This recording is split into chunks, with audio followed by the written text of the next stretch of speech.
رب اشرح لی صدری ویسر لی امری واحلل عقدۃ من لسانی یفقہوا قولی۔ اللہ تعالیٰ نے انسان کو پیدا کرنے سے، یا یہ کہیں کہ دنیا کو بنانے سے بھی بہت پہلے روحوں کو پیدا کیا تھا۔ یعنی ساری جو انسان اب تک آ چکے، اب جو موجود ہیں اور جو آنے والے ہیں، سب کی روحوں کو ایک ساتھ پیدا کیا اور پھر ان کو سلا دیا۔ اور جب دنیا بنائی اور انسان کو پیدا کیا تو ان روحوں کو جسم عطا کیے اللہ تعالیٰ نے، اور پھر انسان کو موت آ جاتی ہے۔ تو یہ جو ہماری دنیاوی زندگی ہے، یہ دو موتوں کے بیچ کا عرصہ ہے۔ ایک موت تو وہ جب روحوں کو سلا دیا گیا، وہ بھی ایک طرح کی موت ہی ہوتی ہے، اور ایک موت وہ جو ہمیں ابھی آنی باقی ہے۔ یہ جو درمیانی عرصہ ہے، اس میں یہ بہت ہی مختصر ہے، اس صورت میں کہ ہم اتنے دن تو وہاں رہ کے پہلے آ گئے ان کے روحوں کے، اور اب جس کی موت کے بعد جو زندگی ہے وہ بہت لمبی، کیا اس کا تو کوئی، اس کا یہی نہیں کہہ سکتے کہ اتنی، بلکہ وہ تو لامحدود زندگی ہے، کبھی ختم نہ ہونے والی زندگی۔ اس کے مقابلے میں یہ زندگی جو ہم جی رہے ہیں، دنیا کی زندگی، یہ بہت ہی مختصر ہے، اور یہ ایک طرح کا امتحانی وقفہ ہے۔ اس میں امتحان ہمارا ہے، اور آزمائش کے لیے یہ اللہ تعالیٰ نے اس کو رکھا ہے کہ وہ ہمیں آزمائے کہ کون ہے وہ کہ جو دنیا میں رہ کر اچھے عمل کرتا ہے اور اللہ کی فرما برداری کرتا ہے۔ اللہ تعالیٰ کلام پاک میں ارشاد ہے کہ ہم نے اس دنیا کو آزمائش اور زیبائش بنا دیا ہے۔ آزمائش اس صورت میں کہ یہ جو دنیا کی زیبائش ہے، یہ جو خوبصورت دنیا نظر آتی ہے اور اس کی چاہت پیدا ہوتی ہے اس کو حاصل کرنے کی، تو کیا انسان اس کو حاصل کرنے کے لیے اللہ کی فرما برداری سے دور ہو جائے گا، یا وہ اللہ کی فرما برداری میں رہے گا؟ تو یہ ہماری زندگی جو دنیا کی ہے، یہ پوری کی پوری آزمائش ہے، اور اللہ نے ایک امتحان لینے کے لیے کہ کون اس کا فرما بردار رہتا ہے، ہمیں اس دنیا میں رکھا ہے۔ حضرت ابراہیم علیہ السلام کی زندگی بھی ساری کی ساری بہت آزمائش میں گزری، بہت زیادہ آزمائش میں، اور ایسی ایسی آزمائش بھی آئی جو کسی کے ساتھ بھی نہیں آئی۔ ابراہیم علیہ السلام ایسے دور میں پیدا ہوئے کہ چاروں طرف اس وقت جو شرک ہی شرک تھا، یعنی جو اس وقت کا بادشاہ تھا وہ بھی اپنے آپ کو جو ہے وہ خدا کہتا تھا۔ ابراہیم علیہ السلام کے والد بھی جو ہے مشرک تھے، وہ بتوں کی پوجا کرتے تھے اور بت بناتے بھی تھے۔ ایک دفعہ ان کے والد صاحب نے کہا کہ مجھے معلوم ہوا ہے کہ تم ہمارے معبودوں کا انکار کرتے ہو۔ ابراہیم علیہ السلام نے کہا کہ اللہ تعالیٰ نے مجھے وحی کے ذریعے سیدھا راستہ بتا دیا ہے، اور آپ کو بھی وہ ماننا ہوگا۔ وہ بہت ہی برہم ہوئے، غصہ ہوئے، اور کہا کہ تم جو میرے گھر سے نکل جاؤ۔ ابراہیم علیہ السلام وہاں سے نکل گئے اور کہا کہ میں آپ کے لیے اپنے رب سے دعا کروں گا اور سلامتی ہو آپ کے اوپر۔ اسی زمانے میں وہاں پہ ایک میلہ لگا کرتا تھا، تو لوگ اس میلے میں سب پورے شہر کے لوگ جایا کرتے تھے، اور ابراہیم علیہ السلام اس میلے میں نہیں گئے، اور وہ وہیں شہر میں رک گئے۔ تو جب وہاں جو کوئی نہیں بچا تو ایک بت خانے میں گئے ابراہیم علیہ السلام، اور وہاں پہ انہوں نے ایک جو کلہاڑی لے کر سارے بتوں کی ان کو نقصان پہنچایا، کسی کا ہاتھ کاٹا، کسی کی ٹانگ کاٹی، کسی کا کہیں کچھ نقصان پہنچایا، اور ایک بڑا بت تھا اس کو چھوڑ دیا اور اس کے کندھے پہ وہ کلہاڑی رکھ دی۔ جب لوگ وہاں سے واپس آئے اور انہوں نے یہ دیکھا کہ یہ بت خانے کا یہ حال ہے، بہت ہی ناراض ہوئے، بہت غصہ ہوئے، ابراہیم علیہ السلام کو بلایا اور کہا کہ صرف انہی کا کام ہو سکتا ہے، جو کہ یہ یہاں موجود تھے اور یہ بتوں کی پوجا بھی نہیں کرتے اور ان کا تو مذہب الگ ہے۔ تو ابراہیم علیہ السلام نے کہا کہ اسی بت سے پوچھ لو نا کہ یہ کس نے کیا ہے، یہ آپ کو بتائے گا، یا اس نے کسی کو دیکھا ہوگا۔ تو ان لوگوں نے کہا یہ کہاں بول سکتے ہیں، اور انہوں نے کس کو دیکھا ہوگا، یہ تو دیکھ بھی نہیں سکتے، بول بھی نہیں سکتے۔ اور ابراہیم علیہ السلام اسی بات کے انتظار میں تھے کہ وہ یہ بات اپنی زبان سے کہیں۔ تو فرمایا کہ جو اپنی حفاظت بھی نہیں کر سکتے، اور بول بھی نہیں سکتے، اور دیکھ بھی نہیں سکتے، اور سن بھی نہیں سکتے، تم ان کی پوجا کیسے کرتے ہو؟ وہ تمہیں کیا فائدہ پہنچا سکتے ہیں کہ جو اپنی بھی حفاظت جو ہے وہ نہ کر پائیں۔ یہ بات جو ہے وہاں کے بادشاہ کو بھی معلوم ہوئی، اور اس نے ابراہیم علیہ السلام کو بلایا اور کہا کہ تم ہمارے معبودوں کا انکار کرتے ہو۔ فرمایا کہ اور یہ معلوم کیا کہ تو پھر تمہارا معبود ہے کون؟ ابراہیم علیہ السلام نے کہا میرا معبود وہ ہے کہ جو زندہ رکھتا ہے اور مارتا بھی ہے۔ تو بادشاہ نے کہا کہ میں بھی زندہ رکھتا ہوں اور میں مارتا بھی ہوں۔ اس نے 2 قیدی جو اس میں جیل خانے میں بند تھے انہیں بلایا، کہ جس کو ایک کو پھانسی ہونی تھی اور ایک کو چھوڑا جانا تھا 1-2 دن میں۔ تو جس کو چھوڑا جانا تھا اس کو تو انہوں نے قتل کر دیا، اور جس کو پھانسی ہونی تھی اس کو انہوں نے چھوڑ دیا، اور یہ کہا کہ دیکھو اس کو پھانسی ہونی تھی اور میں نے اس کو زندگی دے دی، اور اس کو جو ہے آزادی ملنی تھی اور میں نے اس کو مار دیا، تو میں بھی مارتا ہوں اور جلاتا ہوں۔ ابراہیم علیہ السلام نے کہا میرا معبود وہ ہے جو سورج کو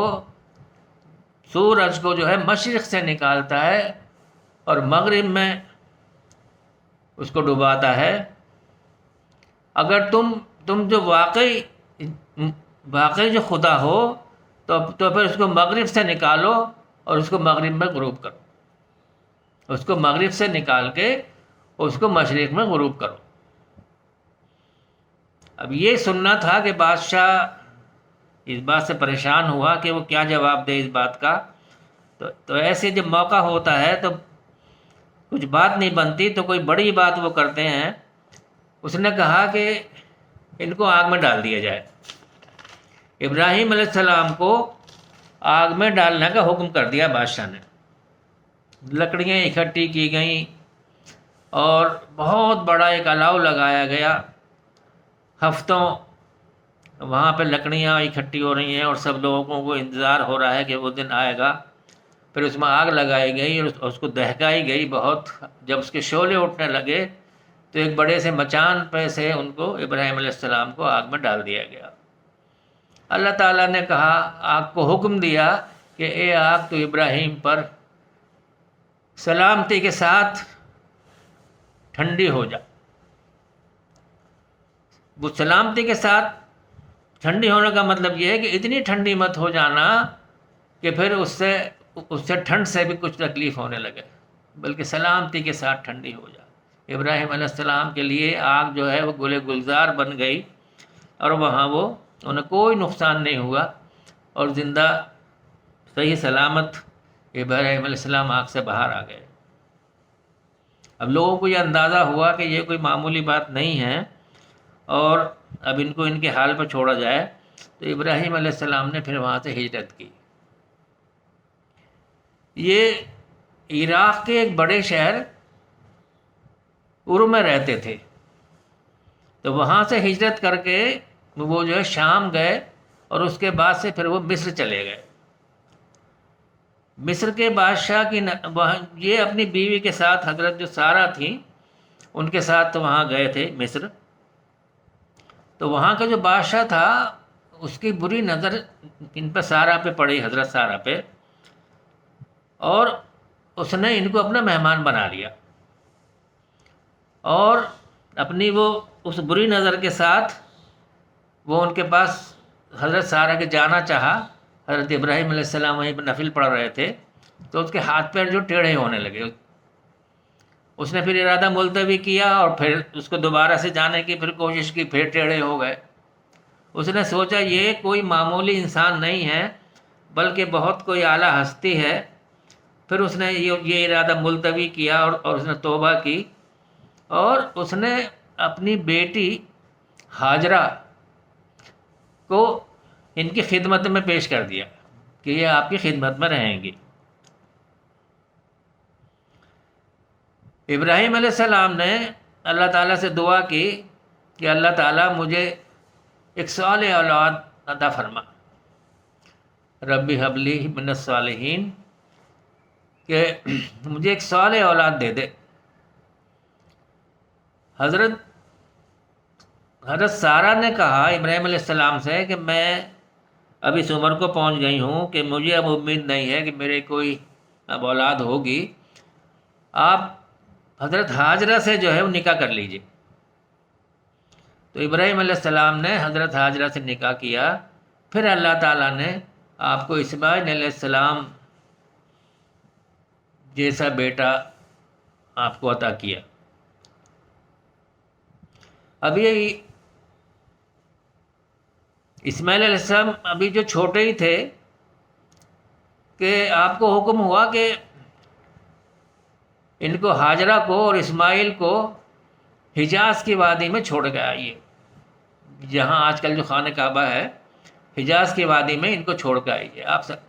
تو ابراہیم علیہ السلام ان کو لے کے وہاں چلے گئے، اور وہاں ایسا تھا کہ نہ پیڑ نہ پودا نہ کوئی پانی نہ کوئی پھل نہ کسی طرح کی کچھ وہاں پیداوار ہوتی تھی، نہ کوئی رہتا تھا.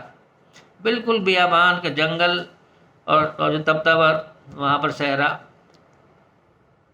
اس جگہ پر ابراہیم علیہ السلام جب ان کو چھوڑ کے آنے لگے، ایک مخشیزہ پانی تھا اس وقت اور کچھ کھجوریں تھیں، وہ دے کے حضرت حاجرہ نے کہا آپ مجھے کس کے سہارے پہ چھوڑ کے جا رہے ہیں؟ تو کہا اللہ تعالیٰ کے سہارے پہ.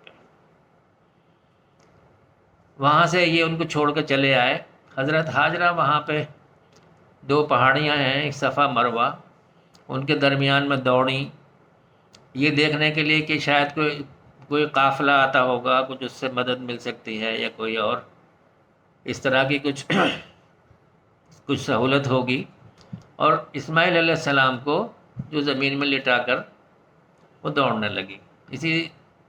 اسی درمیان اللہ تعالیٰ نے ان کے پیروں سے کو مارنے سے زمین پہ وہاں سے ایک چشمہ جاری کر دیا جو آب زمزم ہے، اس کو ہم آب زمزم اب کہتے ہیں. اس کے بعد ابراہیم علیہ السلام وہاں پہ آنا جانا ان کا رہا، آتے جاتے رہے. اور جب اسماعیل علیہ السلام جو 13 سال کے ہو گئے اور ابراہیم علیہ السلام کا کچھ ہاتھ بٹانے لگے، تو ایک دن ابراہیم علیہ السلام نے اسماعیل علیہ السلام سے کہا کہ میں مستقل یہ خواب دیکھتا ہوں کہ میں تمہیں ذبح کر رہا ہوں، تمہارا اس سلسلے میں کیا مشورہ ہے اور تم کیا کہتے ہو؟ نبی کا خواب جو ہے وہ بھی اللہ کا حکم ہی ہوتا ہے، اور وہ ایک طرح کی وحی ہوتی ہے. اسماعیل علیہ السلام نے کہا کہ آپ کو جو حکم ہوا ہے آپ اس کو کر گزریے، آپ مجھے صابر بندوں میں سے پائیں گے. کتنی بڑی بات، ایک 13 سال کا بچہ جو ابھی نہ پوری طرح سے بالغ ہوا ہے نہ اتنا اس کو سمجھ ہے، لیکن اللہ تعالیٰ نے اس کو بھی چونکہ نبی بنانا تھا، اور ایک وہ بھی بہت عظیم ہستی بن کے اٹھنا تھا، یہ اس سے کلمے کہلوائے اپنے باپ کی فرما برداری اور اللہ کی فرما برداری میں. ابراہیم علیہ السلام اسماعیل علیہ السلام کو لے کر چلے اور ذبح کرنے کے لیے، تو راستے میں شیطان نے بھی ان دونوں کو بہکایا، اور ابراہیم علیہ السلام نے اس کو 3 بار جو ہے کنکریاں ماریں. اس کے بعد اسماعیل علیہ السلام کو ابراہیم علیہ السلام نے ان کو زمین پہ لٹایا اور ان کو منہ کے بل جو ہے لٹایا گیا، کہ اس لیے کہ اگر جب میں ذبح کروں گا تو ان کا چہرہ دیکھ کر کہیں مجھ کو کچھ محبت اور ترس اور اس طرح سے وہ یہ دل میں نہ پیدا ہو جائے اور میں کمزور پڑ جاؤں اولاد کی محبت میں، تو ان کو الٹا لٹا کر اور ان کو لٹا دیا گیا۔ اب ابراہیم علیہ السلام ہاتھ میں چھری لے کے جو کھڑے ہیں، اور اسماعیل علیہ السلام جو ہے منہ کے بل لیٹے ہوئے ہیں۔ اب اس منظر کو اگر ہم سوچیں بڑے غور کر کے، تو یہ دو بندے اللہ کی فرما برداری میں، یعنی کس حالت میں کھڑے ہیں کہ ایک باپ، بوڑھا باپ جس کو اولاد ملی تھی، وہ اس کو ذبح کرنے کے لیے تیار ہو گیا، اور ایک بیٹا اللہ کی فرما برداری میں اپنے آپ کو پیش کر دیا۔